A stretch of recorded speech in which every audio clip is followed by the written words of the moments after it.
신앙은 연단이다라고 하는 말이 있습니다. 우리가 인생을 살아가면서 만나게 되는 여러 시련, 고난, 역경, 이런 것들을 통해서 하나님께서는 우리의 신앙을 단련시킨다라고 하는 의미에서 연단이라고 합니다. 하나님께서 누구신지, 하나님의 사랑이 어떠한지, 하나님의 뜻이 어디에 있는지, 이런 시련과 고난과 역경의 일들을 통해서 우리는 그것을 알게 되고 깨닫게 되고, 그래서 그 하나님의 거룩한 뜻에 합당한 삶을 살아가게 되는 그런 모습으로 이끌어 가시는 겁니다. 연단을 통해서 그래서 우리의 신앙은 더 단단해지고 더 강해지고 더 예리해지게 되는 겁니다. 지난주에 좌하면 우하고 우하면 좌하리라 라고 하는 그 말씀의 깊은 의미가 무엇일까 한 세 가지 살펴보았던 모습. 첫째는 물질보다 중요한 것이 생명이다. 그리고 물질보다 중요한 것이 순종이다. 물질보다 중요한 것이 신앙이다라고 하는 이 깊은 신앙적인 교훈. 하나님께서는 좌하면 우하고 우하면 좌하리라 라고 하시는 자신의 말을 통해서 하나님께서는 그것의 신앙의 모습이 어떻게 연단되어지는지에 대해서 오늘 창세기 14장의 한 사건을 아브람에게 허락해 주시면서 다시 한번 그 신앙을 연단하고 계시는 모습을 보여주십니다. 물질보다 중요한 것이 생명이다. 물질보다 중요한 것이 순종이다. 물질보다 중요한 것이 신앙이다라고 하는 것에 구체적인 삶에서의 적용이 어떻게 나타나야 되는지 창세기 14장의 사건을 통해서 하나님께서는 그를 연단하고 계시는 겁니다. 창세기 14장에 담겨져 있는 사건은 한 전쟁에 관한 이야기입니다. 메소포타미아 지역의 부족국가 4개의 부족국가가 연맹하고 있었습니다. 그리고 이 가나안이라고 하는 지역에 5개의 부족들이 서로 연맹하고 있었습니다. 메소포타미아 지역의 부족국가 연맹은 시날 왕 아무라벨, 엘라살 왕 아리옥, 엘람 왕 그돌라 오멜, 그리고 고임 왕 디달이라는 사람입니다. 그리고 가나안 지역의 부족국가의 연맹은 소돔 왕 베라, 그리고 고모라 왕 비르사, 아드마 왕 시납, 스보임 왕 세메벨, 그리고 소알 왕, 이렇게 5개의 왕들이 연합하고 있었습니다.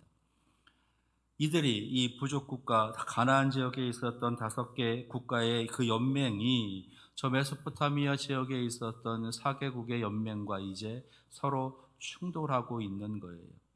충돌하고 있는 이유는 엘람 왕 그돌라 오멜이라고 하는 그 왕에게 이 가나안 지역의 5개 부족 국가의 그 국가가 조공을 바치고 있었습니다. 12년 동안을 조공을 바치고 있었습니다. 그랬는데 그들이 이제 연합을 해서 제 13년째 되는 해부터는 조공을 바치지 말자, 그렇게 자기들이 그렇게 결정을 하고 조공 바치는 것을 거역하게 됩니다. 지금으로 이야기한다면 자유국가인 것을 선언하는 거지요. 독립국가인 것을 선언하면서 우리는 이제 우리끼리 그렇게 살아가겠다라고 선언을 하는 겁니다. 이에 대해서 이 그돌라오멜이라고 하는 그 왕이 자신과 연맹하고 있는 그 4개 부족의 다른 국가의 사람들을 불러들여서 이제 쳐들어 내려오는 거예요. 그렇게 해서 그들이 이제 시딤 골짜기라고 하는 곳에서 큰 전투를 벌이게 됩니다. 결과는 가나안 부족의 대패가 됩니다. 계속 이제 큰 힘에 밀려서 그들이 패전하게 되는 거지요. 그리고 그 패전의 결과 자신들의 백성들이 상당수 이제 이 메소포타미아 지역의 부족 국가 쪽으로 이제 포로로 끌려가게 되는 겁니다. 포로로만 끌려가는 것이 아니라 수많은 재물들도 함께 빼앗기게 되었던 거지요. 그 속에 롯이라고 하는 사람이 포함이 된 거예요. 롯은 알고 계시는 것처럼 아브라함의 조카입니다. 그 이야기를 이제 아브라함이 듣게 되었어요. 그래서 자신이 거느리고 있었던 318명의 그런 잘 훈련되어져 있는 사람들, 군인들을 데리고서 이제 조카 롯을 구출하기 위해서 이제 쫓아가는 겁니다. 그래서 읽지는 않았지만 오늘 15절, 16절에 있는 말씀을 보면 그와 그의 가신들이 나뉘어 밤에 그들을 쳐부수고 다메섹 왼편 호박까지 쫓아가 모든 빼앗겼던 재물과 자기의 조카 롯과 그의 재물과 또 부녀와 친척을 다 찾아왔더라. 그러니까 다메섹에 있는 호바라고 하는 곳까지 쫓아 올라가서 거기서 이제 조카 롯을 구출해 오게 되었다라고 하는 거예요. 이 사건을 통해서 하나님께서는 이 아브람을 연단하고 계신다는 겁니다. 그 전투에 참가하게끔 하나님께서 그를 이끌어 가시면서 그의 신앙을 연단하고 계시다. 물질보다 중요한 것이 생명이다라고 하는 것, 물질보다 중요한 것이 순종이고 물질보다 중요한 것이 신앙이다라고 하는 것을 다시 한번 이 전투에 참가하게끔 하나님께서 그 아브람을 이끄시면서 그의 신앙을 연단하고 계시다는 겁니다. 우리들에게도 때에 따라서는 생각지도 못했던 시련이, 생각지도 못했던 고난이, 역경이 찾아옵니다. 하나님께서 그것을 우리들에게 허락해 주시는 거죠. 그렇게 허락해 주시는 것에는 이유가 있는 겁니다. 그것은 신앙의 결단, 우리의 신앙을 하나님께서 다시 한번 연단시키셔서 더 단단해지고 강해지고 예리해지게끔 그렇게 하나님께서는 우리를 이끌고 계시는 겁니다. 그러면서 우리들의 신앙의 고백이 더욱더 분명하게끔 하나님께서는 우리에게 그런 시련들을 허락해 주신다는 거예요. 자, 그러면 아브라함이 이제 만나고 있는 이 연단의 모습, 살펴봤던 것처럼 물질보다 중요한 것이 생명이다라고 하는 그 첫 번째 연단의 모습입니다. 포로로 끌려가고 있는 수많은 사람들이 있습니다. 조카 롯을 포함해서 수많은 사람들이 금방 읽어드렸던 것처럼 16절에 부녀자들도 있고 아이들도 있고 서로 관련이 맺혀져 있는 어떤 친척들도 그렇게 함께 다 포로로 끌려가게 됐습니다. 전투에 참가한 사람들도 아니고 그렇게 힘이 있는 사람들도 아니고 어떻게 보면 억울한 생명들이지요. 그리고 연약한 생명들입니다. 그들을 이제 이 아브람이 쫓아가서 그들을 다 구출해 내고 있다는 거예요. 뭐 그들이야 그렇다 치더라도 이제 조카 롯의 모습을 좀 우리가 한번 생각해 본다면 욕심을 따라서 더 좋은 것을 선택해서 나간 조카입니다. 네가 저하면 나는 우하고 네가 우하면 나는 좌하겠다. 아브라함이 그렇게 선하게 그에게 양보를 합니다. 그러면 한 번쯤은 아니에요, 삼촌. 그래도 삼촌이 먼저 선택을 하셔야지요. 삼촌이 좌하면 내가 우하겠습니다. 삼촌이 우하면 내가 좌하겠습니다. 그렇게 한 번쯤은 예의상 말을 한다든지, 그것도 아니면 아니에요, 삼촌. 나는 삼촌이 가지고 있는 그 꿈이 너무 좋습니다. 삼촌은 나의 인생의 또 한 분의 아버지이십니다. 나는 삼촌을 절대 떠나지 않겠습니다. 삼촌의 하나님이 나의 하나님이고 삼촌께서 가시는 곳에 나도 가겠습니다. 그렇게 이야기를 한 번쯤 했다면 얼마나 더 예뻤을까요? 근데 그런 거 하나 없어요. 네가 좌하면 내가 우하고 네가 우하면 내가 좌하겠다라고 하는 말이 떨어지기가 무섭게 살펴보는 겁니다. 어디가 좋은가, 어디가 비옥한가 살펴보면서 하나님의 동산 같은 곳에, 애굽 땅과 같은 그 소돔과 고모라가 있는 그 지역으로 내가 가겠습니다라고 선택해서 가고 있는 겁니다. 한 핏줄이니까 그러려니 사랑하는 마음으로, 너그러운 마음으로 그렇게 베풀 수 있어요. 근데 한편으로는요, 괘씸한 것도 있어요. 솔직하게. 안 그래요? 저만 그래요? 여러분들 안 그래요? 그런 게 있어요. 그런 괘씸한 뭔가가 있습니다. 그런데 그 조카가 어떻게 보면 한편의 미움도 있을 수 있고 괘씸함도 있을 수 있는 그 조카가 이제 포로로 끌려갔다는 겁니다. 아브라함은 그 소식을 듣고 조금의 망설임도 없습니다. 자신이 거느리고 있었던 그 군인들을 데리고서 특달같이 쫓아가는 겁니다.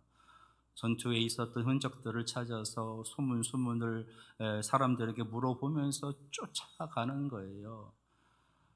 이 소돔과 고모라가 있는 이 아브라함이 머물고 있었던 거기서부터 이제 우리가 살펴봤었던 다메섹 왼편의 호바까지라고 하는 곳, 거기까지의 거리가 약 190km, 190km. 그 어느 정도 되는 거리인가 하면 서울에서부터 시작을 해서 영동까지 가는 거리예요. 그 거리를 쫓아가는 겁니다. 지금처럼 KTX가 있는 것도 아니고 비행기가 있는 것도 아니고 말이 있는 것도 아니고 달려서 쫓아가는 거예요. 달리고 또 달리고 또 달려서 가다가 혹시나 무슨 일이 있을까 염려스러운 마음에 쫓아가서 그 조카 롯을 그리고 함께 포로로 끌려갔었던 많은 사람들을 구출해 내고 있는 겁니다. 가면서 여러 가지 생각도 있었을 것이고 여러 가지 많은 어려움도 분명히 있었을 것이에요. 그러나 아브라함은 전혀 그런 거에 개의치 아니하고 그저 조카 롯, 그의 그 귀한 생명, 그 생명 하나 보고 쫓아가고 있는 겁니다. 어떻게든 그 생명을 살려내야 된다, 구원해야 된다, 구출해내야 된다 라고 하는 그 마음을 가지고 달려가고 있는 겁니다. 포기하지 않고 끝까지 따라가서 그 영혼을, 그 생명을 구원해내고 있는 거예요. 자신과 함께 출발한 318명의 많은 군인들, 그들의 안위, 그들의 생명, 그들의 일터, 그들이 일하며 함께 더불어 살아가고 있는 그들의 가족들의 모습들, 따져보면 어느 한쪽도 중요하고 중요하지 않다 말할 수 없는 그 모든 생명들, 그럼에도 불구하고 조카 롯과 그 억울한 생명을 향해서 죽어가고 있는 그 생명을 향해서 달려가고 있는 겁니다. 포기하지 않고 멈추지 않고 가고 있는 거예요. 왜요? 물질보다 중요한 것이 생명이다라고 하는 것을 이 아브라함은 고백하고 있었기 때문입니다. 여러분들은 어떤가요? 지금 이 물질보다 더 중요한 것이 생명이다. 혹시 물질 때문에 생명을 포기하지는 않습니까? 물질 때문에 사람을 포기하지 않습니까? 나에게 어떤 이익이 되지 않기 때문에, 나에게 유익이 없기 때문에 사람을 멀리하고 사람을 떨쳐버리고 사람을 밀어내고 있는 것은 아닙니까? 우리는 그보다 더 중요한 영혼을 위해서 기도하는 사람들이에요. 그의 영혼을 위해서. 친구의 영혼, 함께 더불어 살아가는 지역의 많은 공동체에 있는 사람들의 영혼, 아니 그들은 멀리 있으니까 그렇다 치더라도 우리 사랑하는 내 가족, 남편을 위해서, 아내를 위해서, 자녀들을 위해서, 친지들, 친족들을 위해서 우리는 혹시 그의 영혼의 그 영혼, 그 생명을 구원하기 위한 일들, 그 일을 함에 있어서 혹시 주저하거나 포기하고 있는 것은 아닙니까?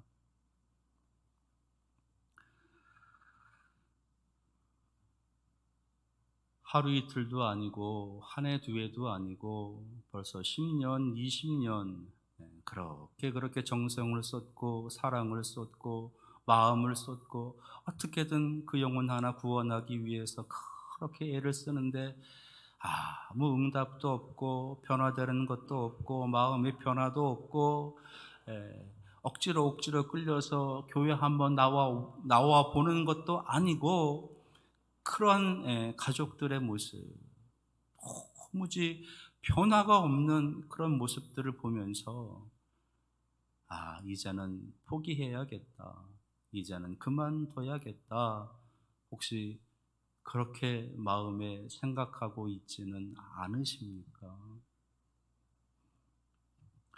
하나님께서는 우리에게 오늘 다시 한번 말씀해 주고 계시는 겁니다.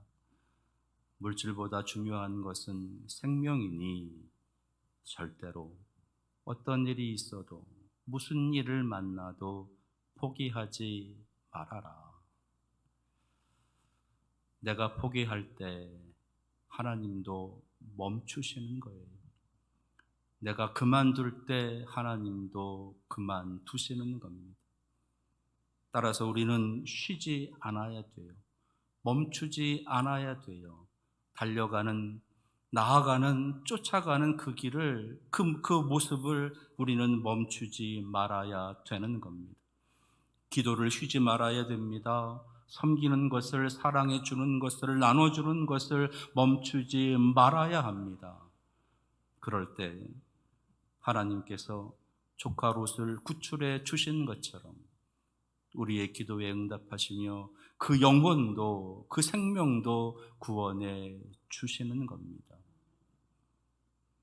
우리의 삶 속에서 만나는 수많은 시련들, 그 영혼, 그 생명을 위해서 나아가는 길에 만나게 되는 수많은 환난들, 역경들, 그것은 끊임없이 우리를 연단시키시는 하나님의 섭리이신 거예요.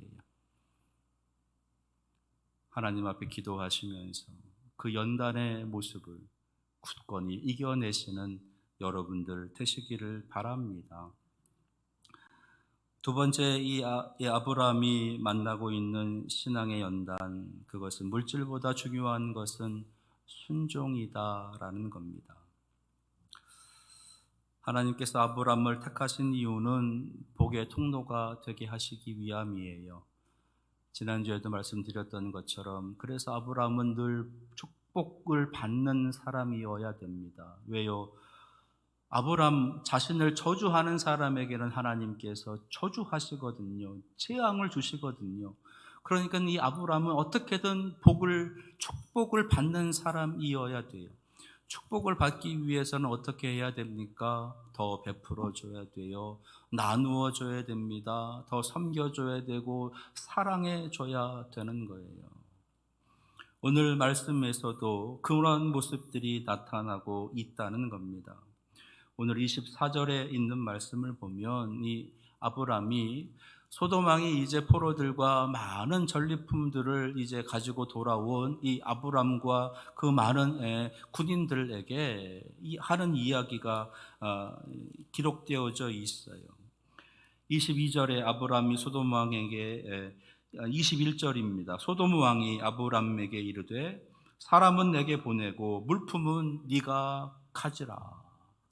전리품은 다 네가 가지라는 거예요. 포로로 끌려갔었던 그 사람들은 다시 다 나에게 돌려주고 거기서 얻은 수많은 전리품들은 네가 다 가지라라는 겁니다. 그랬더니 이 아브람이 이 소돔 왕에게 하는 말이 아니다. 나는 가지지 않겠다.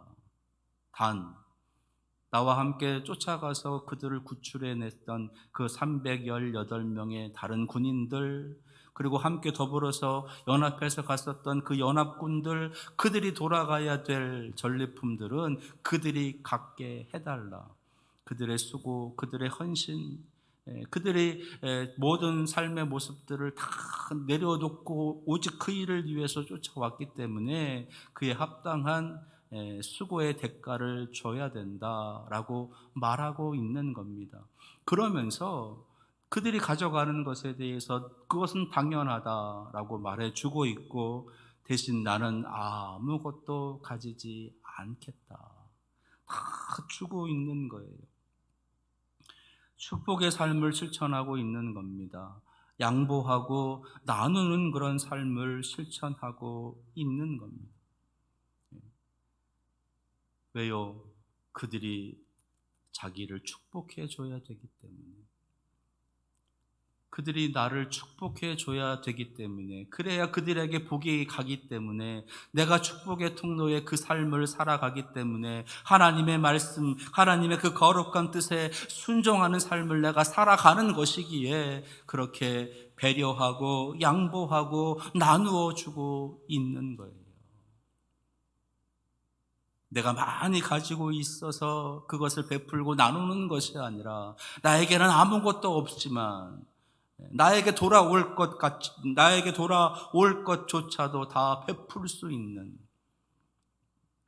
그런 넉넉한 부자가 되어지고 있는 아브라함의 모습을 보고 있는 겁니다.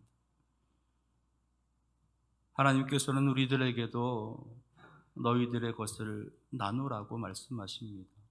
너희들의 것을 베풀라고 하십니다. 너희들이 나누어 주라라고 말씀하고 있습니다.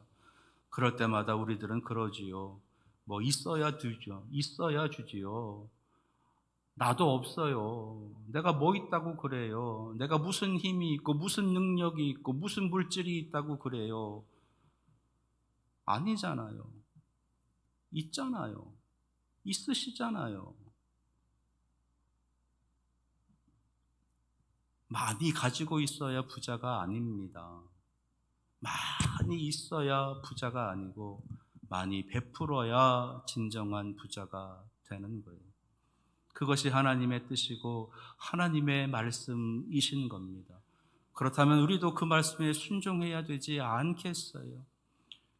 우리들에게 들어오는 수많은 시련들, 고난들, 역경들, 그것들을 통해서 하나님께서는 네가 베풀어라, 네가 나누어라, 네가 양보해라, 네가 사랑해라 라고 먼저 말씀하고 계시는 거예요. 그런 상황을 끊임없이 주시면서 우리의 신앙을 연단하고 계시는 것입니다. 이 아브람처럼 양보하고 베풀고 나누어 줄 줄 아는 그런 참된 크리스찬이 여러분들이 될 수 있기를 바랍니다.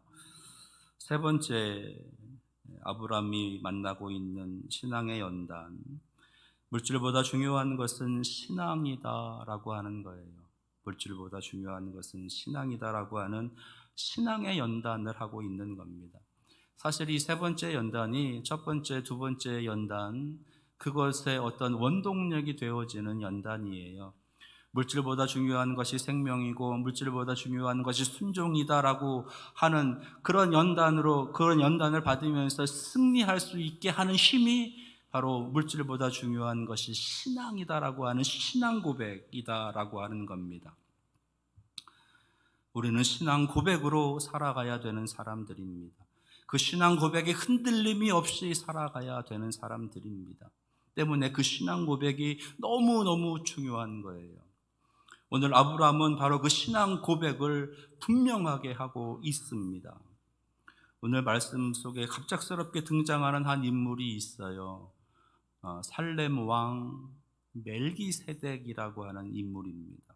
살렘 왕 멜기세덱. 그 멜기세덱을 가리켜서 지극히 높으신 하나님의 제사장이었다라고 말합니다. 하나님의 제사장. 그리고 저는 이 멜기세덱에 대한 구체적인 언급은 나타나지를 않아요.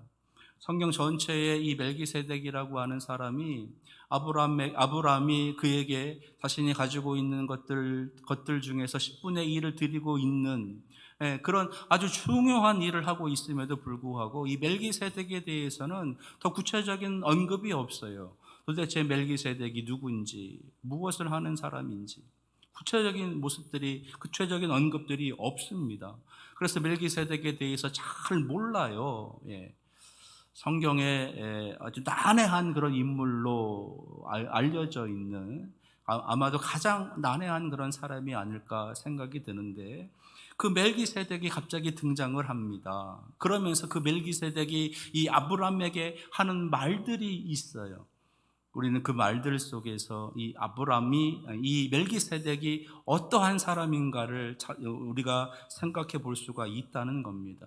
먼저 19절에 있는 말씀, 그가 아브라함에게 축복하여 이르되 천지의 주제시요 지극히 높으신 하나님이여 아브라함에게 복을 주옵소서. 그가 믿고 있는 하나님을 향해서 기도하고 있는 내용이에요. 그 기도의 내용, 그러면서 그 하나님의 이름을 부르고 있는데, 천지의 주제이시요 지극히 높으신 하나님, 천지의 주제시다라고 하는 것은 세상을 창조하신 하나님, 그러니까 창조주 하나님을 부르고 있는 겁니다. 그리고 지극히 높으신 하나님이다라고 하는 것은 전능하신 하나님을 부르고 있는 거예요.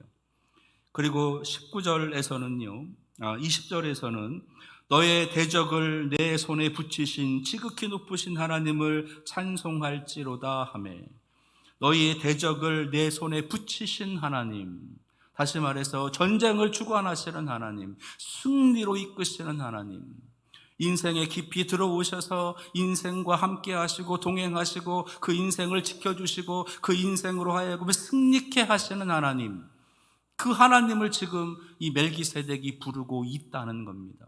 창조주 하나님, 전능하신 하나님, 인생을 주관하시는 하나님, 그 하나님을 지금 이 멜기세덱이 부르고 있는 거예요.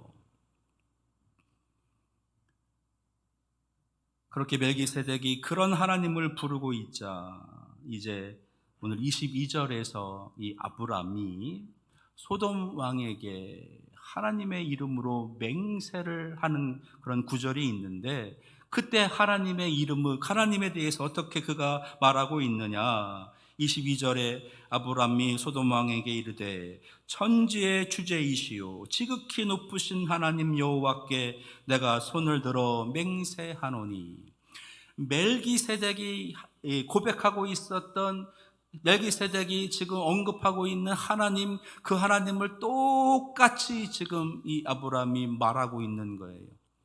천지의 주제이시요 지극히 높으신 하나님, 만물의 창조주이신 하나님, 전능하신 하나님, 인생을 주관하시는 하나님을 그대로 고백하고 있는 겁니다. 우리는 여기서 이것을 생각할 수가 있어요. 하나님께서 갑작스럽게 멜기세덱을 툭 나타나게 하셔서 이 아브람과 만나게 하시고 아브람으로 하여금 그에게 10분의 1을 드리게 하신 이유가 있다라고 하는 거죠. 그것은요, 이 아브람은 그동안 자기 자신이 알고 있었던 하나님이 더 구체적으로 어떤 하나님인지에 대해서 그것에 대한 고백이 없었습니다. 단지 그가 알고 있었던 하나님은 어떤 하나님이냐, 자신을 들어서 많은 민족에게 복을 주시려고 하시는 하나님이시다. 나를 택하셔서 한 나라를 시작하게 하시고 하나님의 나라를 시작하게 하시고, 그래서 내 자손이, 내 후손들이 하늘의 별처럼 땅의 바닷가의 모래알처럼 많게 하시겠다라고 하시는, 그리고 너는 복이 될 것이다, 너로 인해서 많은 사람들이, 많은 민족이 복을 받게 될 것이다 라고 하는 축복의 통로로 이끌어 가시는 하나님을 아브라함은 알고 있었어요. 그동안 그가 알고 있었던, 그가 만났던 하나님은 바로 그런 하나님이었습니다. 그런데 멜기세덱이라고 하는 이 제사장을 통해서 이 아브라함은 그 하나님이 창조주 하나님이시다, 전능하신 하나님이시다, 인생을 주관하시는 하나님이시다라고 하는 것을 알게 되는 거예요. 그래서 그 멜기세덱에게 10분의 1을 드리고 이 소돔 왕에게 그 하나님을 똑같이 고백하는 겁니다. 내가 믿고 있는 하나님은 창조주 하나님이시다. 내가 믿고 있는 하나님은 전능하신 하나님이시고 온 세상을, 온 인생을 주관하시는 하나님이시다. 그걸 고백하고 선포하고 있는 겁니다. 아브라함이 이 멜기세덱에게 주고 있는 자신이 가진 것 중에 10분의 1, 이것을 가리켜서 11조다 뭐 그렇게 이야기들을 많이 하시지요. 근데요, 이 11조의 규례는요, 한참 뒤에 만들어지는 규례예요. 그래서 11조에 대한 어떤 성서적인 근원을 이야기하면서 아브람도 멜기세덱에게 10분의 1, 11조를 드렸다 그렇게 말하고 있는데, 좀 엄밀하게 따져서 우리가 이야기를 한다면 이 11조의 규례는 한참 뒤입니다. 이 아브람, 아직 이름도 아브라함으로 바뀌지도 않았어요. 아직 이삭도 태어난 것도 아니고 야곱 뭐 그 밑에 후손 자녀들은 말할 것도 없고요. 아직 애굽으로 가지도 않았어요. 한참 지나야 됩니다. 한참 지나야 돼요.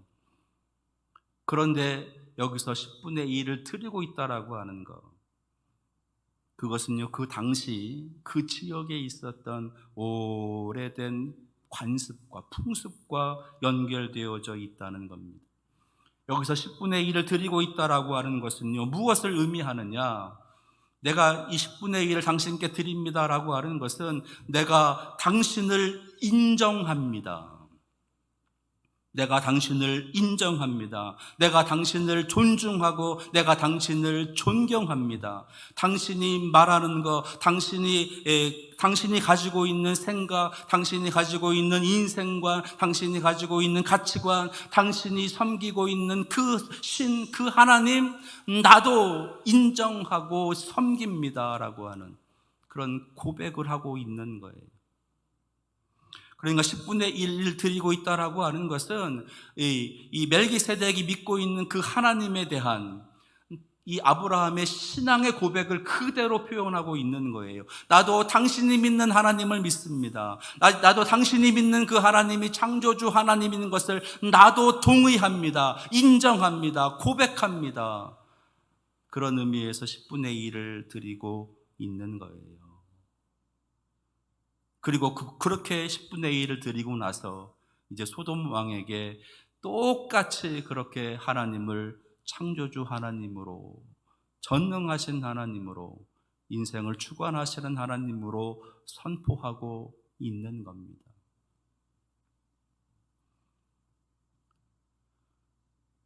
삶 속에서 만나게 되는 수많은 시련들, 고난들, 역경들을 통해서 하나님께서는 우리가 하나님을 향한 신앙 고백을 온전히 하기를 원하시는 겁니다. 그것들 중에서 물질과 관련되어져 있는 고백을 하시기를 원하시는 거예요. 그 물질을 하나님의 것입니다. 하나님께서 만드신 것입니다. 하나님께서 주신 것입니다. 그 물질을 주관하시는 분도 하나님이시고 그 물질을 허락하시는 분도 하나님이십니다. 내 인생을 주관하시는 분이 하나님이신 것처럼 나에게 주시는 물질 또한 하나님께서 제게 주시는 것입니다. 그 고백으로 11조가 가야 되는 거예요. 고백. 그래서 11조는 신앙 고백인 거예요. 하나님을 향한 신앙 고백, 내 신앙 고백.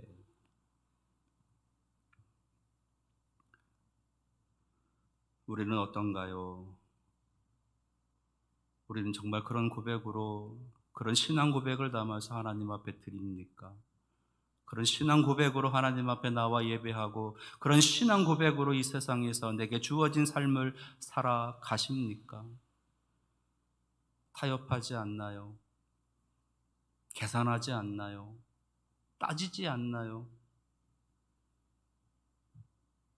그래서 지난번에 이 아브람처럼 계산하면서 따지면서 자신의 목숨을 부지하고자 자신의 아내를 누이라고 거짓말하는 정직하지 못한 삶을 살아가고 있지는 않습니까? 하나님께서는 우리에게 이런 끊임없는 시련과 그런 어떤 고난, 삶의 고난들, 그리고 물질의 어떤 어려움들을 통해서 끊임없이 하나님께서는 우리에게 우리의 신앙 고백을 분명히 해야 할 것을 말씀해 주고 계시는 거예요.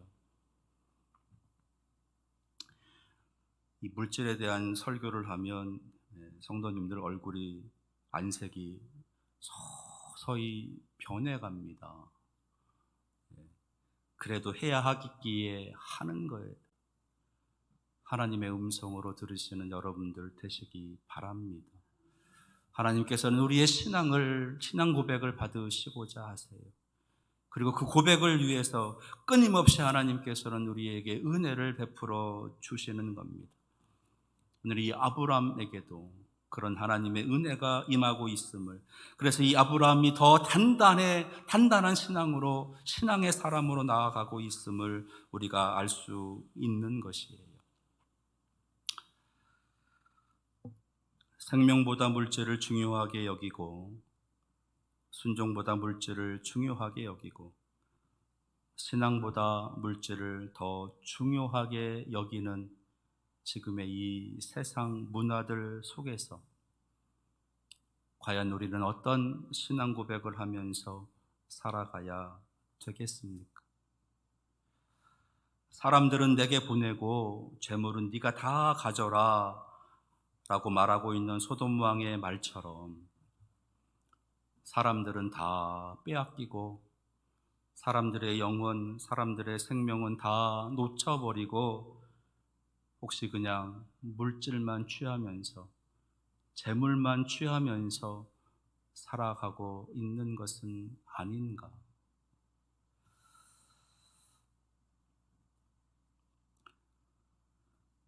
고린도전서 10장 31절에 있는 말씀을 읽어드리면서 말씀을 마치고자 합니다.